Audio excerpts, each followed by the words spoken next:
Big Bash লিগে বাংলাদেশের তরুণ leg spinner Rishad Hossain মাত্র 7 বলেই তুলে নিলেন 2 উইকেট। কিন্তু দুর্দান্ত এই শুরুটাও শেষ পর্যন্ত রবার্ট হারিকেন্সকে বাঁচাতে পারল না হারের হতাশা থেকে।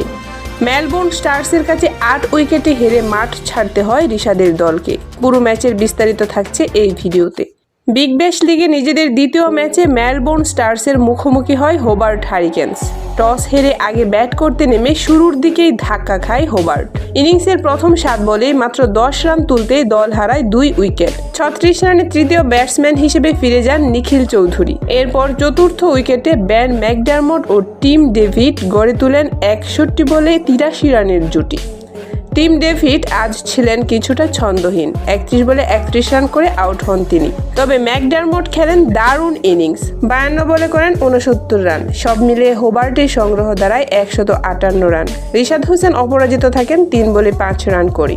159 রানের লক্ষ্য তাড়া করতে নেমে মেলবোর্ন স্টার্স পায় দুর্দান্ত শুরু। প্রথম 5 ওভারে কোনো উইকেট না হারিয়ে তারা তোলে 44 রান।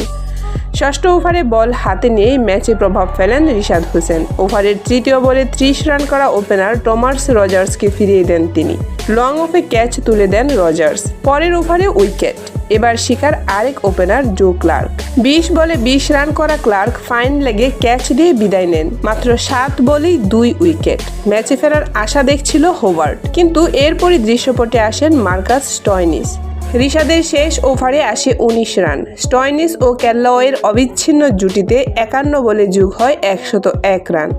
স্টয়নিস অপরাজিত থাকেন 31 বলে 62 রান করে। ক্যালওয়ে করেন 27 বলে 41 রান। ফলাফল 8 উইকেটের সহজ জয় মেলবোর্ন স্টার্সের। 7 বলে 2 উইকেট। ব্যক্তিগতভাবে রিশাদ হোসেনের জন্য ম্যাচটি ছিল ইতিবাচক, তবে দলীয় ব্যর্থতায় শেষ পর্যন্ত জয় ধরা দেয়নি হোবার্ট হারিকেন্সের। ভিডিওটি ভালো লাগলে লাইক দিন আর মতামত জানাতে ভুলবেন না কমেন্টে। ধন্যবাদ।